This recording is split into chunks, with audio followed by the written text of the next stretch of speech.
We were in Matthew. We're going to be in Matthew chapter 20 this morning. We're finally done with a bunch of Luke in a row. It's been Luke for I don't know, 3 or 4 chapters, I think. I kind of lost track. This is Rory's message. But we're going to pick up in Matthew chapter 20.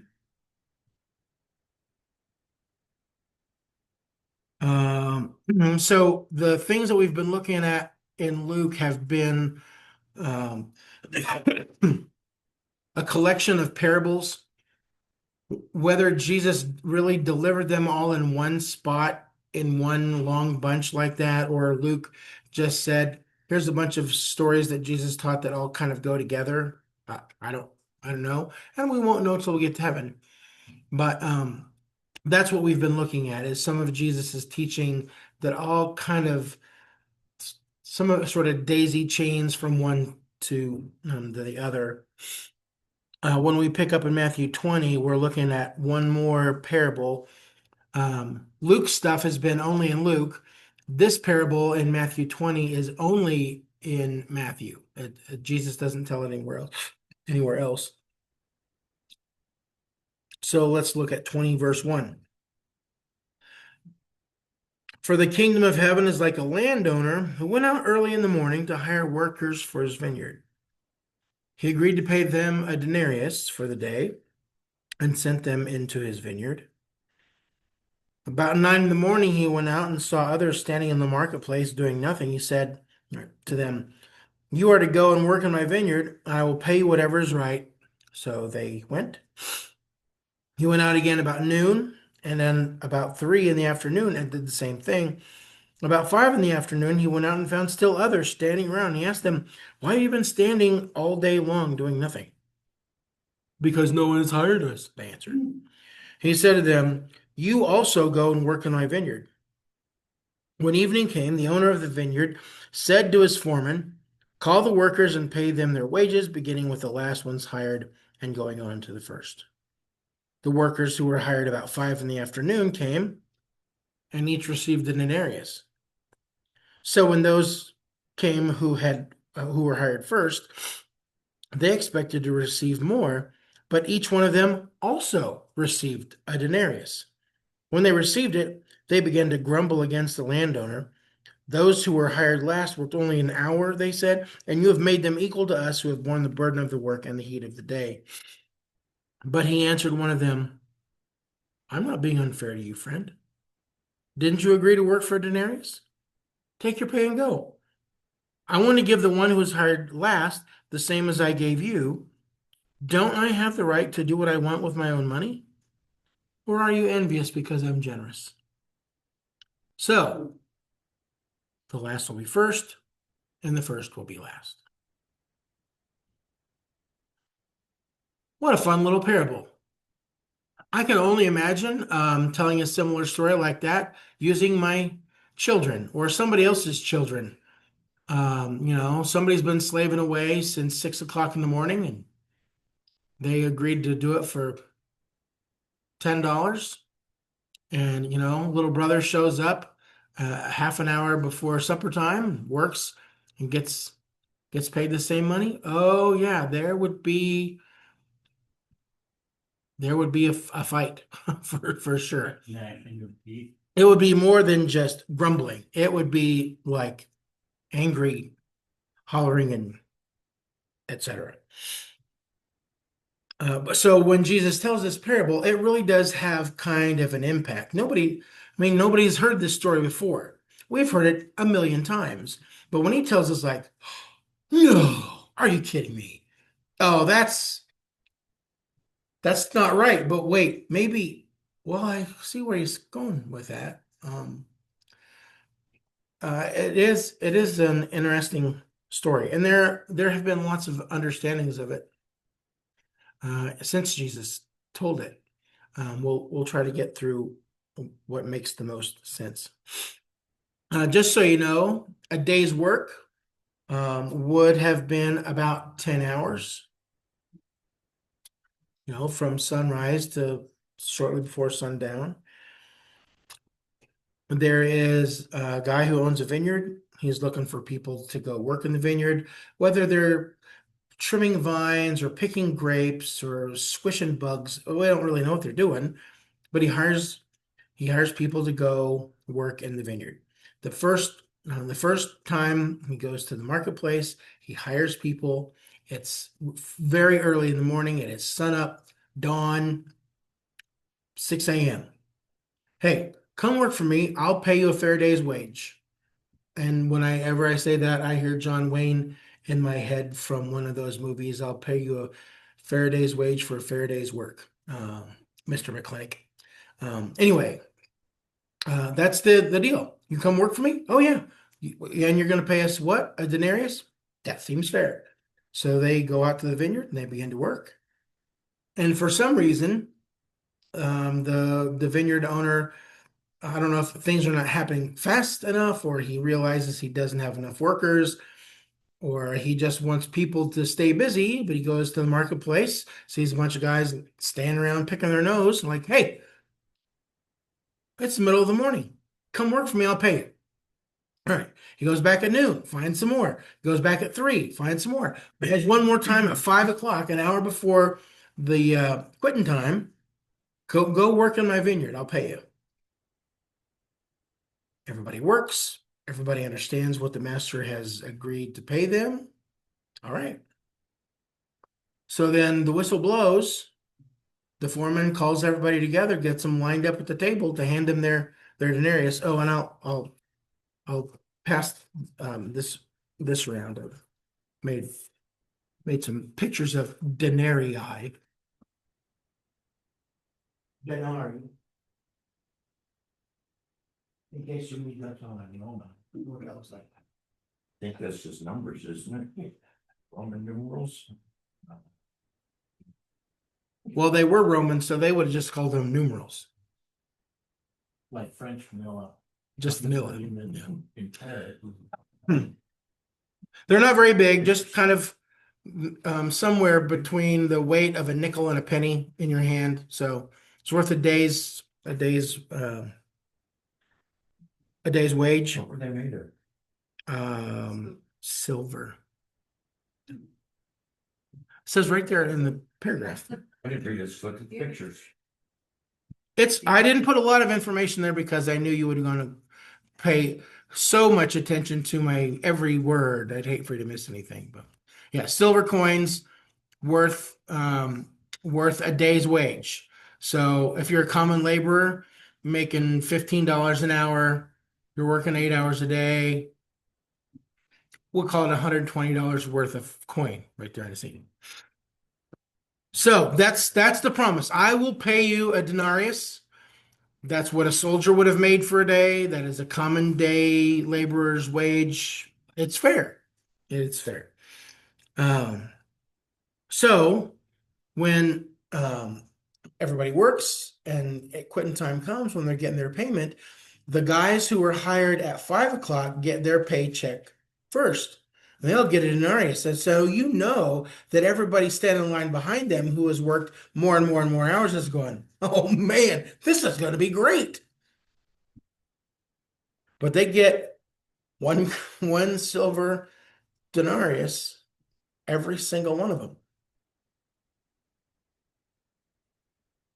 I don't know how you would feel about that if you had been working all day long and you saw some goofball who'd been screwing around in the marketplace all day until the last hour. They got paid the same as you. Because you have worked either 12 times as much, 4 times as much, or 2 times as much as anybody else. Well, I deserve more. So they're crying unfair and foul. Like this isn't right. Ah. And the master says, that's what you agreed to, isn't it? Whose money is it? What's your money? Can I do with my money what I want? Yeah. Yeah, you can. If I want to pay everybody the same amount, no matter what they do, that is up to me. That is not up to you. You don't get to determine that.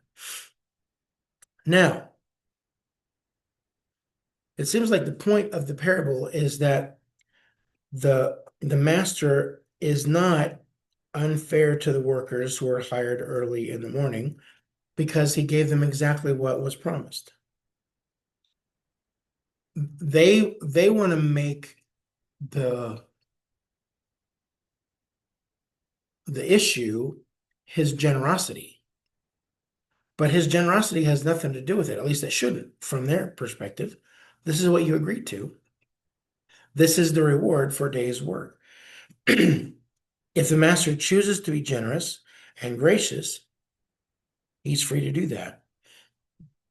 He's not being unfaithful to his promise. There's some things that Jesus is not teaching here for sure. Jesus is not teaching that an hour's worth of work is the same as a day of work, because it's clearly not. But the lesson is about the grace being given. There are some people who think that this is some kind of a lesson about Jews and Gentiles, that the Jews have been faithful to God all along since the very beginning of their call, and they've been at it a long time. And here the Gentiles are sort of a Johnny come lately to the party group. There's really not anything in the story that would indicate that that's what Jesus is trying to teach. It's true, but I don't think that's the point that he's making. I think the real key here is that God's we'll call it payment. His reward is up to him to give. And no one really has the ability or should have the ability to complain about being more deserving or being better than anyone else. Look, we're all working. We all did something. The master's really gracious, and he can do with his rewards what he would like to do. And in that last sentence there, about the first and the last, that's probably the real application. It's that it's God's grace, his generosity. That's what makes the first to be last and the last to be first. It's not anything that we've done. It's not the amount of work we've done. It's not the kind of work we've done. Doesn't matter how long we've been a part of it. God is always gracious. He is always generous. And we all depend on that powerful, sovereign grace. What do you think? I think I wouldn't go back to work until after the happening. Wouldn't work full time for the week. Why? Because he pays fairly? Because he pays fairly? I think I'd have to feel the same way, not even on purpose. I think I would just feel that way. I would never question God's grace. But standing in that line, I think I would feel the same. And Jesus would say, isn't it my money? Don't I have the right to do with my stuff what I want to do? He could have made the parable different. He could have said to the very first guys at 6 a.m., look, I'm going to pay you a denarius for a full day's wage. And then he could say to the people who got hired at 5 o'clock, look, it was kind of a rough day. I'm gonna pay you 2 denarii. Does he have the right to do that? Absolutely, he does. Would that make those first people angry? For sure, it would here. But he has every right to do with what with his stuff that he wants to do. Let's have a quick story. I just told this story yesterday at work. When I was 15, my mother's uncle hired my dad to go put a fireplace insert in his wood burning fireplace, set of doors. So I went up with him and my dad put the fireplace insert in, and as we were leaving, Uncle Glenn paid me $50. Didn't pay my dad a dime. But my dad never questioned it. He didn't feel like, I guess, I think I would. He just said, good for you. Was that his brother? No, it's my mom's uncle. When I was a kid, we lived around the corner from my grandparents, kind of across the field. And in Indiana, one of the annual jobs is to pick up rocks out of the field. Oh, boy. So my grandpa, there were six grandsons in a range of about 5 years of age. My cousin Kirk and I we were in the same grade at school. Then there's my brother Greg. Then a year younger than him is Kirk's brother Kent. Then his little brother Cole, and then my little brother Tim. So six of us. And he would have us all come to pick up rocks in the field. So the deal is you walk behind the wagon or alongside the wagon, and whenever you see a rock that's bigger than, bat, you got to pick it up, put it on the wagon, and it's going to go to either to the dump, to the pit in the corner of the field, or somebody will come and take it home and make a wall out of it. So there were many occasions where that happened, and the Sayers boys got paid a quarter, and the Croft boys, the cousins, got all kinds of stuff.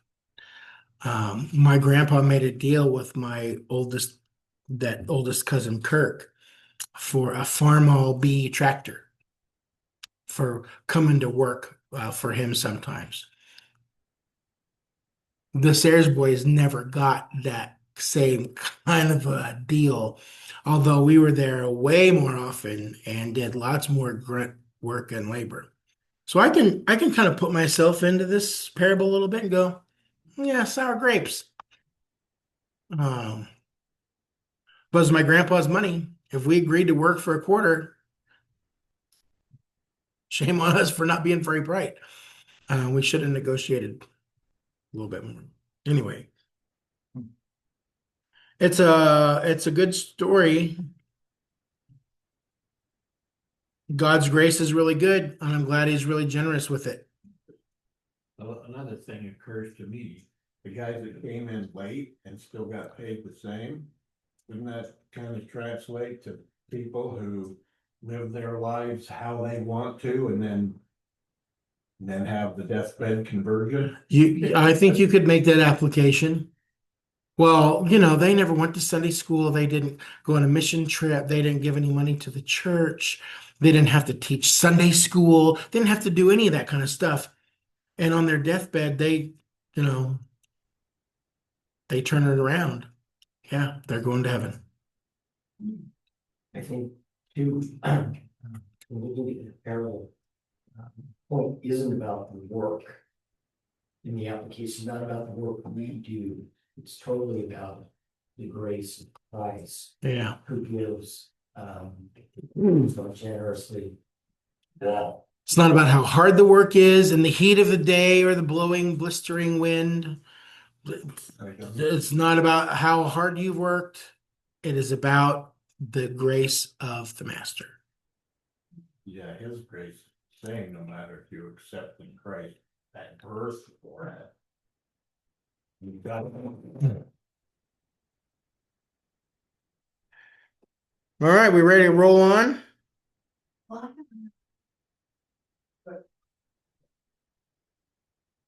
The first will be last. And the last will be first. Well, the last are on a deathbed conversion. So they're gonna be in paradise before we are, because we're still alive. Would that work? I mean, we've already, we've accepted Christ, we have our grace. Would that work with the first and the last and the last one? Oh, it's interesting. Yeah. Thanks, Cody. It is a quick and puzzling statement. The first will be last and the last will be first. All right, well, let's move over to John chapter 10. John 10. We left John 10 like 9 months ago. I don't even know how long ago it's been. It's been forever. And I had copied and pasted it in to my notes. And I just kept bumping it down and bumping it down, bumping it down, and filling in between. So finally, I've caught up to John chapter 10. Verse 22. Then came the festival of dedication at Jerusalem. It was winter, and Jesus was in the temple courts, walking in Solomon's colonnade. The Jews who were there gathered around him, saying, "How long will you keep us in suspense? If you're the Messiah, tell us plainly." Jesus answered, "I did tell you, but you didn't believe. The works I do in my Father's name testify about me, but you do not believe me. You do not believe because you are not my sheep. My sheep listen to my voice. I know them, and they follow me. I give them eternal life, and they shall never perish. No one will snatch them out of my hand. My Father who has given them to me is greater than all. No one can snatch them out of my Father's hand. I and the Father are one." Again, his Jewish opponents picked up stones to stone him, but Jesus said to them, "I have shown you many good works from the Father. For which of these do you stone me?" "We're not stoning you for any good work," they replied, "but for blasphemy, because you, a mere man, claim to be God." Jesus answered them, "Is it not written in your law, I have said, you are gods?" If he called them gods to whom the word of God came, and scripture cannot be set aside, what about the one whom the Father set apart as his very own and sent into the world? Why then do you accuse me of blasphemy because I said I am God's son? Do not believe me unless I do the works of my Father. But if I do them, even though you do not believe me, believe the works, that you may know and understand that the Father is in me, and I in the Father. Again, they tried to seize him, but he escaped their grasp. Then Jesus went back across the Jordan to the place where John had been baptizing in the early days. But there he stayed, and many people came to him. They said, "Though John never performed a sign, all that John said about this man was true." And in that place, many believed in Jesus. All right. Where to start? Let's talk about the Festival of Dedication. The Festival of Dedication was sort of a recent addition in Jesus's time to the list of holidays and festivals for the Jewish people. It takes place in the winter, in the month of December, and it commemorates the rededication of the temple. So, a couple hundred years before Jesus, Antiochus IV Epiphanes, who was the ruler, the Seleucid ruler from up in Syria, up here, or up in this area. He invaded Jerusalem, captured Jerusalem, did lots of horrible things to the Jewish people, and did awful things in the temple itself. He slaughtered all kinds of people. He was a horrible human being, bloodthirsty and cruel. And one of the things that he did to defile the temple was to sacrifice a pig on the altar. Okay. Like that's a big deal because pigs were an unclean animal, and he was sacrificing this unclean animal on something that was pure and dedicated to the worship of God, and he was sacrificing the pig to the god Jupiter. And so there was a man named Judas Maccabeus. Maybe you've heard of Maccabees, Judah Maccabees. He led the Jews in a war against Antiochus, and they were able to reclaim the city, to reclaim the temple, and the celebration of Hanukkah is the remembering of the rededicating. The word Hanukkah means dedication, the rededication of the temple for the worship of the God of Israel. Was this after Jesus or before Jesus? 200 years before Jesus ish. So they for 200 years they've been celebrating every December, 8 days of celebrating with lights and oil. There's also a part in the story about a miraculous supply of oil that didn't run out for eight days. It was enough for one day, and it lasted until 8 days. Which is why there's 8 nights of Hanukkah, and they light the candles on the menorah. This is So- what they do while we're doing Christmas. Yes. Usually about the same time. It was December the 25th of whatever that year was that the temple was rededicated by the Jews in 165 BC. Did I miss anything there about that? You said something about the god of Jupiter. I read something the other day. Was that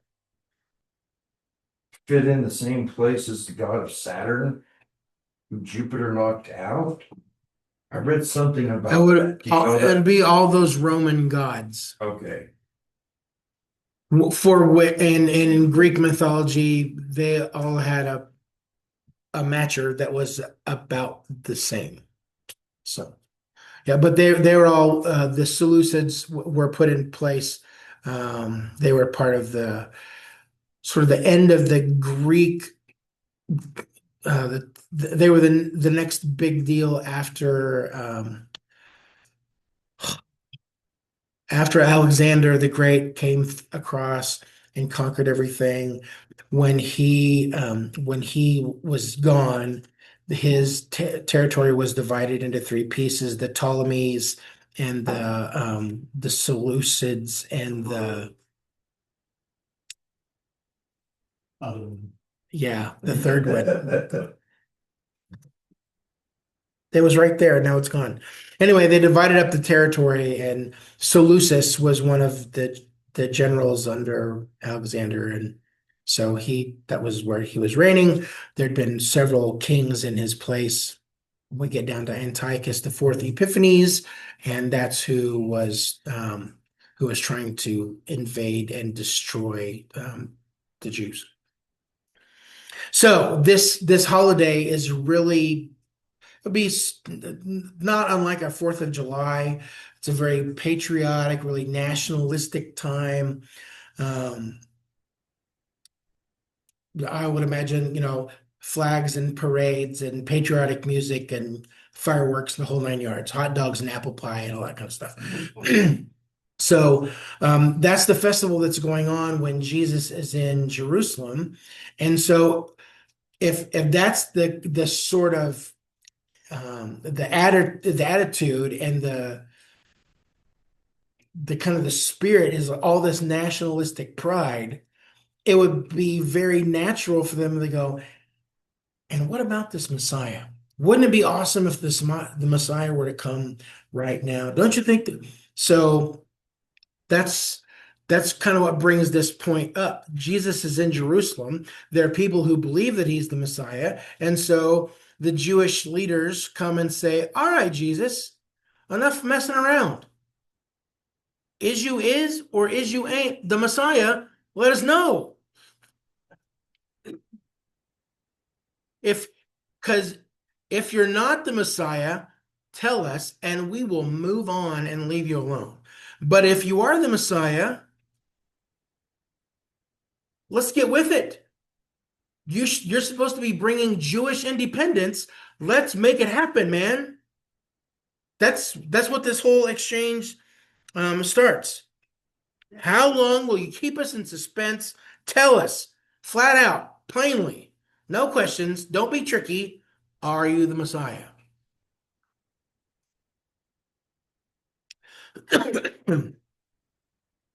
um,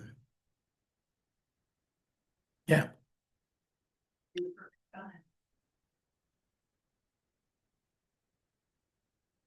So I guess I should have gotten to this paragraph already. Jesus is he's in the temple area, and he is in Solomon's colonnade. What's a colonnade? Do you know? It's a row with columns, not walls, but columns on both sides. That's- It's a series of columns. That's where you get the word colonnade. And so around in various places around the temple grounds, there would be all these columns set up. They supported a roof over the top of them. Had been a place that would have provided some shade, some protection from the weather, because people are going to the temple all year long in sunny weather, in rain and wind and snow and the whole deal. So Jesus is in the colonnade. It is on the south, or no, it is on the east side of the temple. So over here in our pretty picture of Jerusalem, this is west, this is north, this is south, this is east. The temple is in this area right here originally. And so Solomon's colonnade is on this end, and you would be able to stand there and look across this valley, which is the Kidron Valley. That's where there's a little river, a little brook that goes along the bottom of it. Here is the Mountain of Olives. Gethsemane is over here. This is all a bunch of Jewish cemetery right now. Has been for a really long time. So anyway, Jesus is standing on this side of the temple under the colonnade, and he is surrounded, encircled by these Jewish leaders. They all come around like, all right, tell us, are you or aren't you? Let us know for sure. While we're doing that, I'll hand out another little thing. Because this temple that is existing during Jesus's day is not the first temple. Not Solomon's original. Okay, so the original center for Jews to worship the God of Israel was the tabernacle, which God gave the instructions to Moses back in Exodus 25 to build a holy place, to build a tabernacle. It was a small portable tent made out of posts and fabric and leather and things like that. On the back side of that sheet is a description of the sizes of the tabernacle and the temples. So that was like in 1440 BC. It was in use for about 400 years or so until the time of David. He moved it into Jerusalem sort of permanently. And then it was his desire to build a permanent temple for God. God said to David, nope, it's not you, it'll be your son. Solomon built the temple there on the corner of Jerusalem. It was a permanent building made out of stone. It's very elaborate, very beautiful. I think the dimensions are 30 by 90. So a fairly good sized building with a temple court around it. So that temple was destroyed in 586 by the Babylonians. When they came in, they captured Jerusalem, destroyed the temple, hauled off everybody to Babylon as an exile. They were there for 70 years. They came back sort of in waves, and Zerubbabel in the book of Ezra is the one who rebuilds the temple. So that's the second temple, which would have been in use from 516-ish when it was completed. Nothing like the grandeur of Solomon's original temple. It was kind of a paled in comparison, but it was the same size, tried to follow the same rules. And that was in use until Herod's day, in the BCs right before Jesus. He left the temple, but did an overhaul. He renovated it. He expanded the temple grounds to a much larger complex with more buildings. And he'd been working on that temple project for 40 years during the time of Jesus. Even in AD 29 or so, when this is occurring, it's still being worked on. Okay.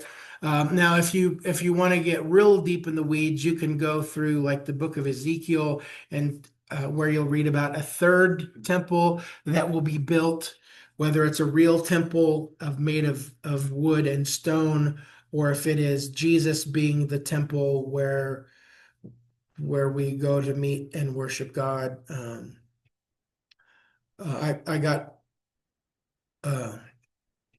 didn't know some of that stuff until I was getting ready this week. So you go from tabernacle to Solomon's first temple to the temple rebuilt in the 500s BC, which Herod then is remodeling and expanding in the just before the time of Jesus, and it's not complete until after Jesus's death.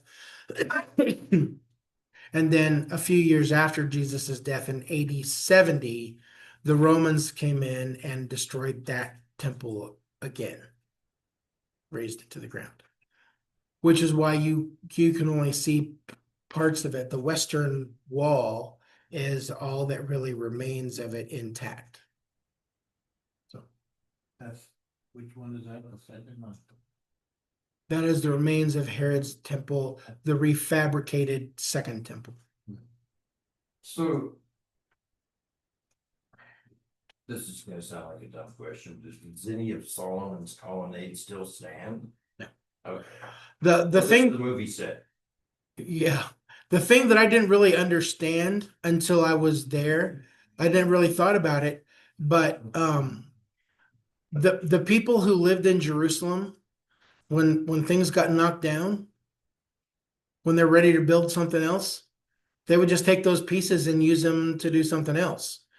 So the stones that Solomon used for his temple would have been moved around and used for maybe the rebuilding of the temple under Zerubbabel, or maybe by somebody else. And so when the Romans destroyed it in AD 70, when it all came down, those stones got used to rebuild walls. And so you can't just say, well, let's just put it back together, because those things have been moved around so many different times. And so there are some stones there that are massive stones, like as big as a semi trailer. Just one single stone that I don't know how they got where they did, but they were able to make that happen.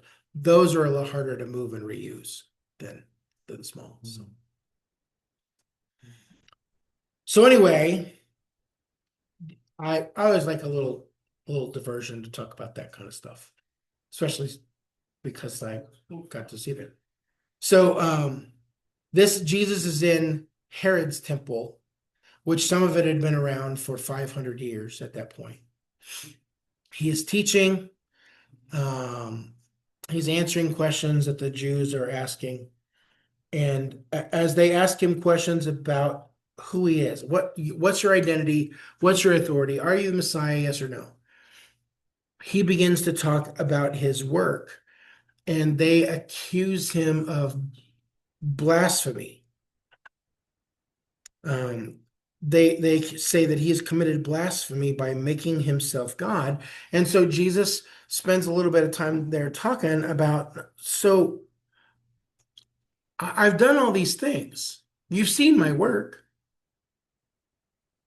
It's all been good work. It's been helpful work. I've been kind. I've been gracious.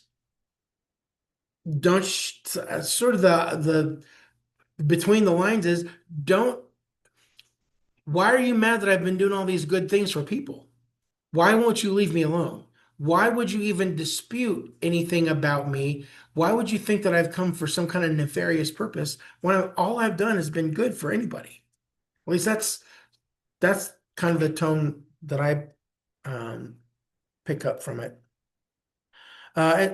And their answer is, well, we're not stoning you because you do things. We're not stoning you for your work. Yeah, it's been good. Can't deny that. People are healed and feel better and it's miraculous. Yeah. That's not the problem. The problem is that you made yourself equal with God. You claim to be God. And so then Jesus picks up this argument that comes from much earlier. I'm kind of jumping around a little bit here in my notes. Yeah, I have a question back there. Well, 28, 28. long by. Okay, well let's talk about sheep. I should have done that already. So when they first ask, if you're the Messiah, tell us. He says, well, I did. I did tell you I was the Messiah, but you didn't believe me. And you know why? Because you're not my sheep.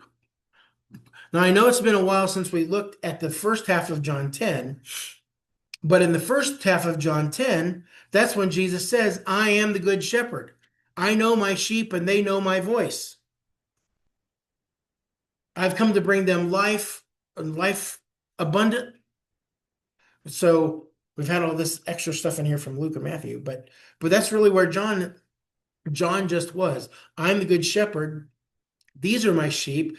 These people have this question. You know why you don't believe? Because you're not my sheep. You don't want to believe and you're not listening. And because you won't believe, because you're not listening, you're not going to get anything else. I'm not going to go out of my way to reveal this in any new way. I've made my case by what I've said and by what I've done. I have sheep that follow me. They're going to be guaranteed eternal life. They're going to be guaranteed God's eternal protection. He says, no one can snatch them out of my hand. That's what a shepherd would do, would be to take care of his sheep.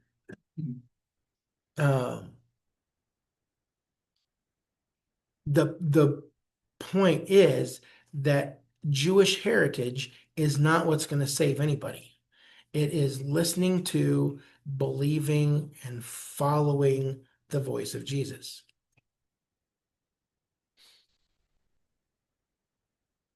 Did we hit it, Robert?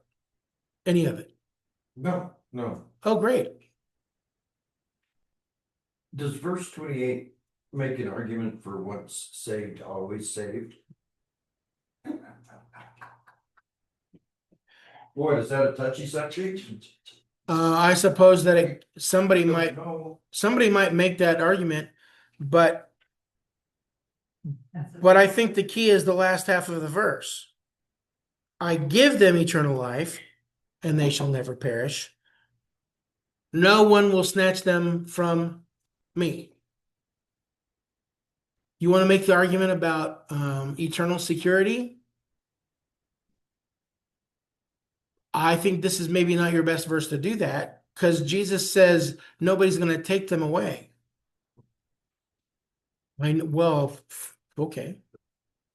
I mean, the point that what Jesus says is nobody can take my sheep out of my hand. Nobody's going to take them out of my protection. Somebody else can't come in and steal them away. But they can leave. But wouldn't That's that be Satan taking them out? Wouldn't that be driven by, Still have the choice. well, some enemy of God doesn't have the ability to steal them away from him. Now, the my perspective would be, but the sheep have every bit of capability to wander out on their own. Why would they want to? I don't know. It's dumb. But if they got there and they decide that it's not for them, they can always go.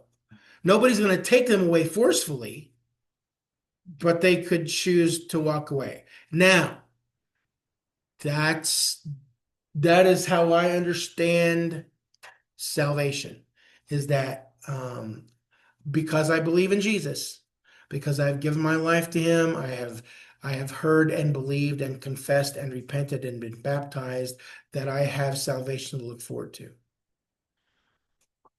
Can I turn it down later? I can. Why would I want to? But I have the ability to wander away. The whole book of Hebrews is about not doing that, about not forsaking that not turning your back on that life.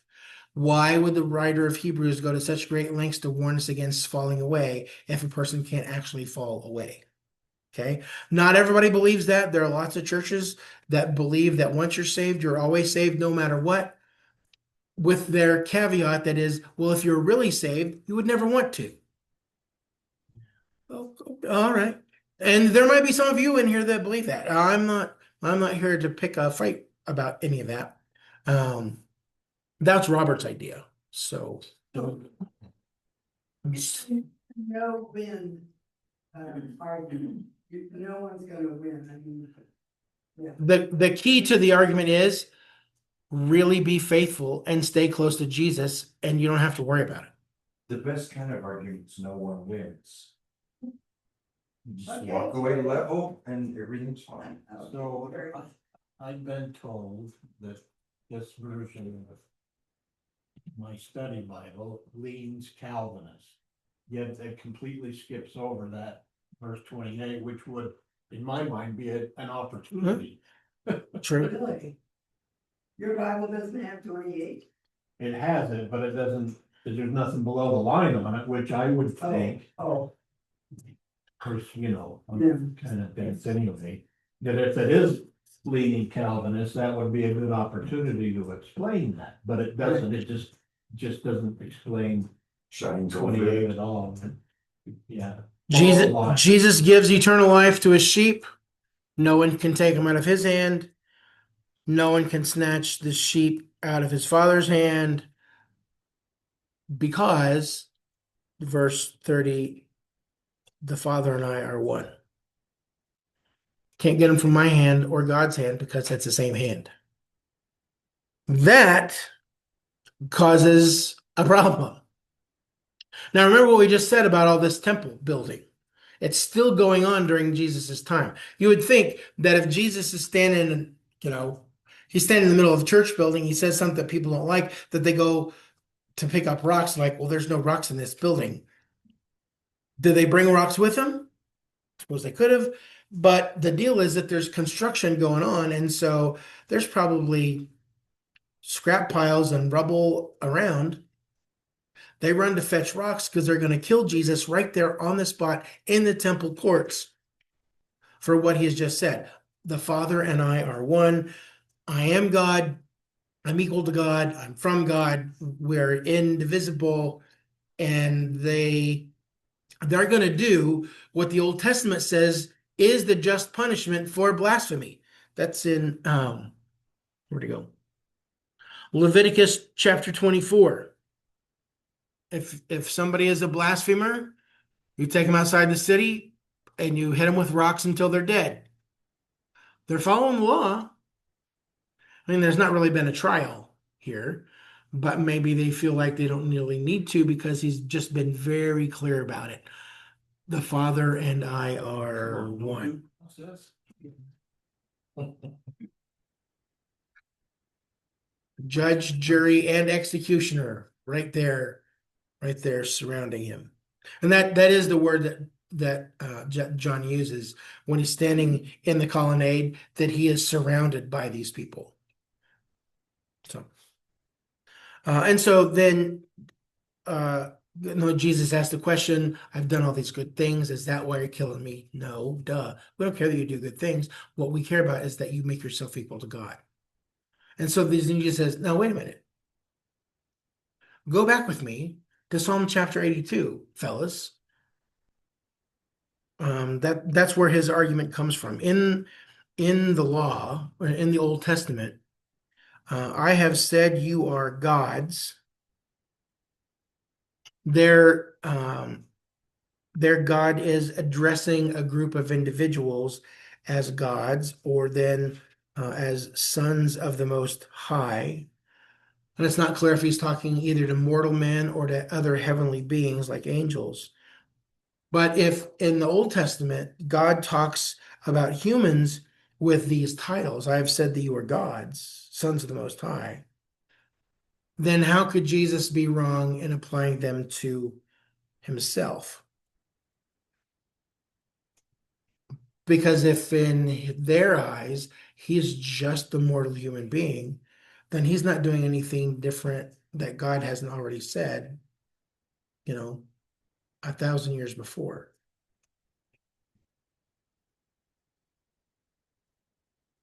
He knows that God has set him apart for a special mission.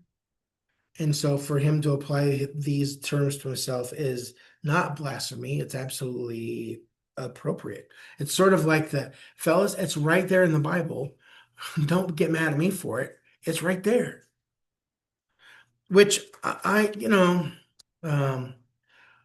whichever commentator I was looking at on that passage made it sound kind of weaselly, like Jesus kind of bobbing and weaving here to get out of getting hit with stones. I don't really feel that's necessarily what he's aiming at. It's just so unbelievable that these Israelites, these Jews, have been waiting for the Messiah. Every woman, when she got pregnant, was hoping and praying that her baby would be the Messiah. And so when he came, they don't get it. After all those years of waiting. They were expecting something. They were expecting somebody that was gonna knock Caesar on his butt and get rid of the Romans. And that turned out not to be true. The expectation is somewhere between George Washington and Norman Schwarzkopf. They're looking for a freedom fighter, military hero. Yeah. That's what he was going to be. From 1,000 years of hearing the promises that there would be a new king who would sit on the throne and establish his kingdom forever. Well, you can't sit on the throne and reign forever if you're being occupied by Syrians or Egyptians or Romans or anybody else. You're clearly going to be your own kingdom, your own nation. God's chosen, holy, special people will rule and reign forever. He's going to be a great warrior. He's going to set the captives free. He's going to bind up wounds. He's going to bring great light to those in darkness. I mean, there's all kinds of prophecies that everybody just kind of fed together and came up with their idea. Oh man, it's going to be some combination of the greatest war hero in the world with the greatest statesman that ever lived and the most righteous noble king that we could conceive of. Is going to be awesome. And they were right, kind of, but they had the wrong application. Venue they thought was gonna be on Earth. Yeah. Thank you. So after Jesus says this, hey, It's in your Old Testament. It's in the scriptures. It's in the law and the prophets and the writings. It's right there. God says the same thing about humans that you're trying to kill me for. They don't like that either. So one more time, again, they tried to seize him. They're trying to, they've got him surrounded. They rushed to grab a hold of him, and he gave them the slip. He escaped their grasp. He eluded their grasp. I would love to see how that worked. Jesus just kind of dissolved through the crowd. Is he just gone? Is it just they're trying to grab him, and he, turns off his physical body. I wish I knew how that worked, but they're trying to get a hold of him, and Jesus gets away. He had chosen the disciples stand on the front, so a couple of them can get him out. They do. And the disciples take Judas. That's not nearly as cool as dissolving through the crowd. No, When he was gonna get thrown off the cliff, he did the same. thing Yeah. there, too. Like, And the reason is the same. I was gonna say that. Yeah, the That's reason- happened more than once, right? Look, you're gonna kill me. He's said it multiple times already. The Son of Man is going to go to Jerusalem. He's going to be handed over to the officials, and he'll be arrested and tortured and suffer much at the hands of men. He'll be executed and raised on the third day. And he said it. This is the right time, or the right place, and the right people, but it is not the right time. Jesus is in charge of the timeline. And so, in order to make sure that his timeline is what happens, he takes off and heads out of Jerusalem, across the Kidron Valley, up along the Jordan River, and then crosses over into Perea. So he's gone over into this part of the country. John the Baptist had been doing some baptizing and teaching and preaching here. And so he's left Jerusalem and has taken off kind of for the, I don't know, it's not necessarily the wilderness. Today that would be in, I believe that's Jordan on that side. But, the thing is, that John mentions is that John the Baptist had been there. He had baptized and he had preached and taught about Jesus, the Messiah. And when Jesus gets there, even though it has been a few years, there is still some kind of memory about what John has taught, and people who meet Jesus there in Perea come to believe in him as the Messiah. Even though it's been months or a couple of years since John was executed. Have they remembered that what John said about Jesus, that all come to pass?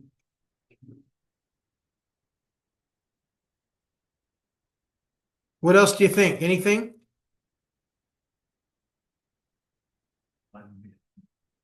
Mine says, well, to the place where John was first baptized, when he first started out baptizing, that was Where John had been baptizing at first. in the early days, That's apparently where he started, but he was all over the place. Up and down the Jordan River. If there's some significance that he went to the place where he started out.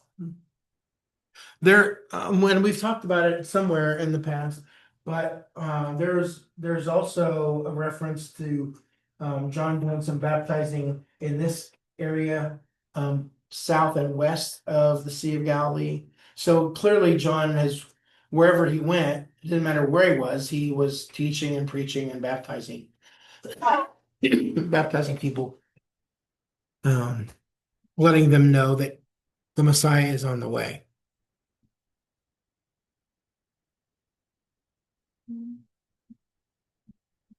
All right, well, that's everything that I have prepared for today. So we'll mark it here.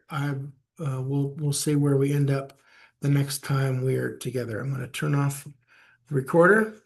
Thanks for being here. Just if you missed something, go back and listen to it again. I think it'd be nice if you played me at night before bed. It's very soft, soothing voice. I put my own self to sleep. Why would I not lull you there as well?